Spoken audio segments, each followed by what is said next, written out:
Bagong bayani ang tawag sa kanila ng gobyerno, pero marami sa kanila ang mas gustong matawag na Global Filipino na may misyon para sa pagbabago.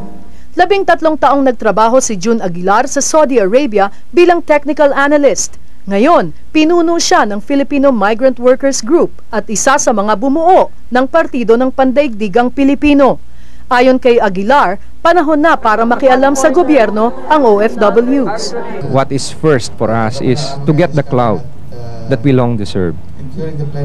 We have never been consulted in any major policy issues that are connected with overseas Filipinos, simply because there is no structured party that any ruling party has to consult with. Sa katatapos na Global Filipino Nation Convention sa Makati, pinirmahan ng mga miyembro ang charter at bylaws ng PPP.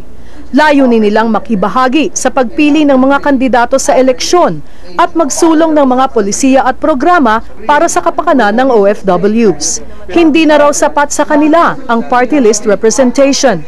Gusto namin na lahat ng OFW na gustong tumakbo sa kahit from kagawad or hanggang presidente, pwede siyang tumakbo.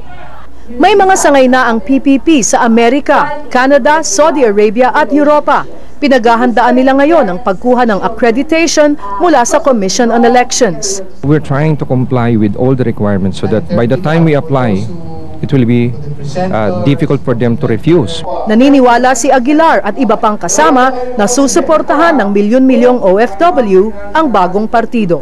Halos 9 milyong overseas Filipinos ang sinasabing may taya sa pagbubuo ng Partido ng Pandaigdigang Pilipino. Ayon sa mga miyembro nito, pipilitin nilang maging accredited national political party bago mag-eleksyon sa 2010. Nagbabalita para sa Balitang Middle East, Jing Reyes, ABS-CBN News.